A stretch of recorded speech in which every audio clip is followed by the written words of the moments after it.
Welcome to Backbone Unlimited. My name is Matt Hartsky. If you're not familiar with who I am, I've been hunting and guiding Western big game for over 34 years, and I've been a professional strength conditioning and nutrition coach for more than 30 years. And I'm here to help you become a more successful and consistent hunter and outdoorsman.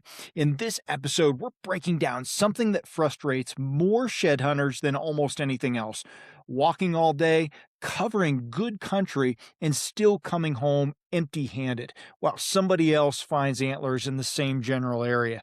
And here's the uncomfortable truth: most of the time, it's not because there were no sheds there, it's because you walked past them. That stings, but it's also good news because it means the problem isn't luck, access, or even timing as much as you think. It's how you're searching, not where you're walking. I mean, I pick up a ton of sheds that are missed by guys in a hurry or who just aren't looking from the right vantage point or in the right spots. Most shed hunting advice focuses on terrain, south slopes, migration routes, winter range, and yes, all of that matters. But what almost nobody talks about is perception: how your brain processes the ground in front of you, how fatigue changes what you notice, and why two people can walk the same hillside and have completely different results. Shed hunting is not just a physical activity, it's a decision making problem. It's visual processing under fatigue. It's discipline when your brain wants shortcuts. And it's understanding that finding sheds is rarely about just being in the right place, it's about seeing what's already there. This episode is about why sheds get missed within 10 to 20 feet every single day, why speed and angle matter more late in the day than perfect terrain, and how experienced shed hunters slow down mentally without covering less ground physically. If you've ever ended a day thinking, I should have found something, this episode is for you. Let's break it down. The first thing you need to understand is this: your brain is not designed to find antlers. Humans evolved to detect movement, faces, and threats, not just static, irregularly shaped objects lying still in complex backgrounds. When you're shed hunting, you're asking your brain to do something it's bad at: detect subtle, non moving anomalies that often blend perfectly into their surroundings. This creates what's called search bias. Once your brain forms an expectation, there probably aren't sheds here, or this looks like dead ground, it filters information accordingly. You still look, but you don't truly see. Your eyes pass over objects without your brain flagging them as important.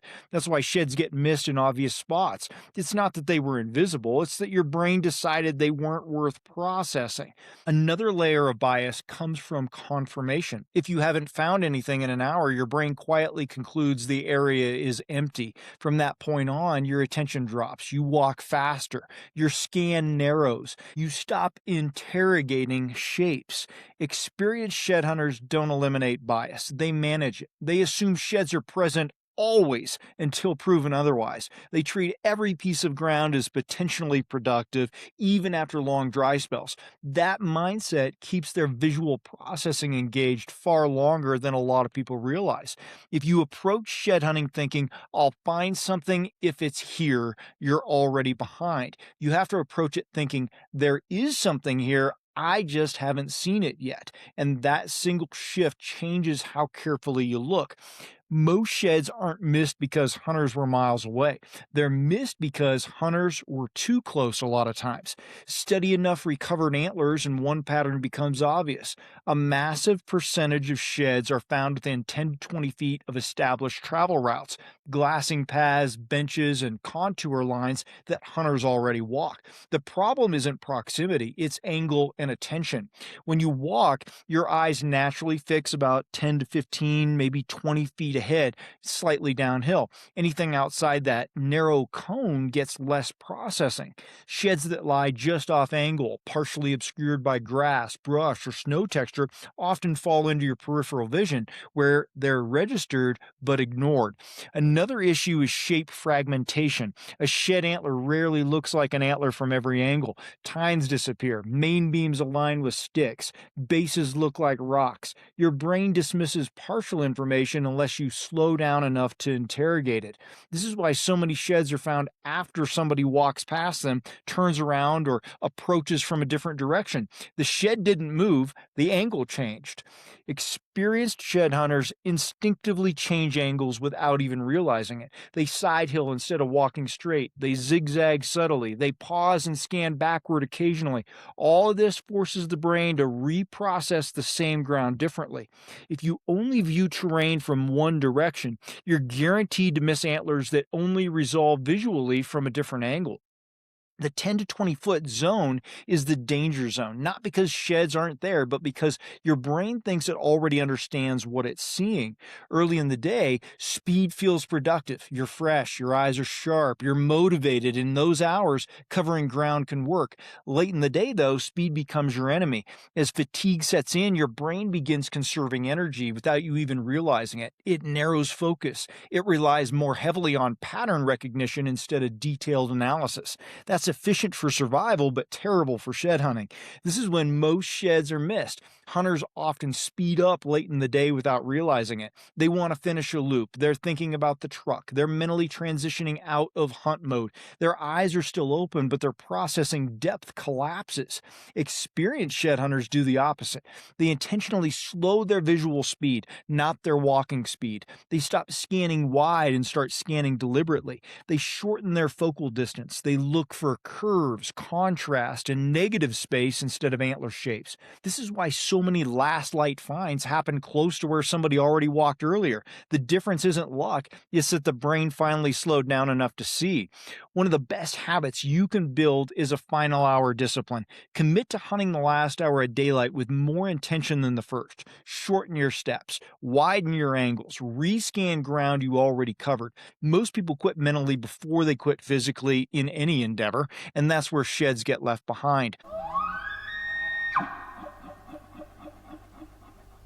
Step into the backcountry and step up your elk hunting game at Elk Camp 2026. This isn't a seminar, it's an immersive experience with real field training alongside successful elk hunters Matt and Saxton Hartsky. You'll learn how elk think and move, break down terrain like a pro, call with confidence, and practice 3 days of real-world elk hunting scenarios that mirror what you'll face on your own hunt. This camp was built to bridge the gap between where you are and where you want to be in the mountains. With limited spots and hands-on coaching, you'll walk away sharper, more prepared, and ready to hunt with purpose and confidence. Elk Camp 2026. Sharpen your edge. Register now and prepare for the season like never before at backboneunlimited.com. Angle matters more than a lot of shed hunters want to admit as well. Antlers are three-dimensional objects. They reveal themselves through shadow, contrast, and interruption, not just shape. When the angle is wrong, all three disappear. I've found sheds by glassing, walk down the hill, and can't find that shed for the life of me, even though I thought I had it targeted and the brush wasn't even all that high, and had to go back up on the hill and re-pinpoint that shed to be able to go find it. And that in particular example was a decent sized 6-point elk. So it's obvious to me that sheds can be easily missed just because of angle. Part of that is sun angle, which plays a role here. Low angle light creates shadow and contrast. High noon light flattens everything. That's why some sheds appear in the evening that were invisible at midday. But walking angle matters just as much. If you walk straight downhill, you miss antlers oriented parallel to your line of travel. If you walk straight uphill, you miss sheds lying behind grass or brush edges. Side-hilling exposes far more visual information than straight-line travel. Experienced shed hunters unconsciously, and sometimes consciously, probably optimize the angle. They side-hill, they quarter slopes, they traverse benches diagonally instead of just directly. This isn't about terrain selection, it's about visual exposure. Another key is stopping more often. When you stop moving, your brain switches mode. Motion detection shuts off, and detailed processing increases. This is why sheds often pop the moment you stop walking. You don't need to stop constantly, but you do need intentional pauses often, especially after elevation changes or vegetation shifts or light changes. Angle creates opportunity and your movement hides it. Shed hunting punishes mental lapses more than physical ones. You can be strong, fit, and motivated and still miss a lot of antlers if your decision making slips. Fatigue doesn't just slow your legs, it dulls judgment. Late in the day, hunters start making quiet compromises, skipping pockets because they looked empty, walking straighter instead of side hilling, letting the eyes drift instead of actively scanning, trusting memory instead of observation. Experienced shed hunters don't avoid fatigue, they plan for it. They build structure into their hunts. They know when focus drops. They know when to slow down. They know which parts of the day demand extra discipline. This is execution, not motivation. Shed hunting success isn't about effort, it's about consistency under fatigue. The guys who find antlers late in the day aren't more driven, they're more controlled. They treat shed hunting like a skill, not just hiking around looking.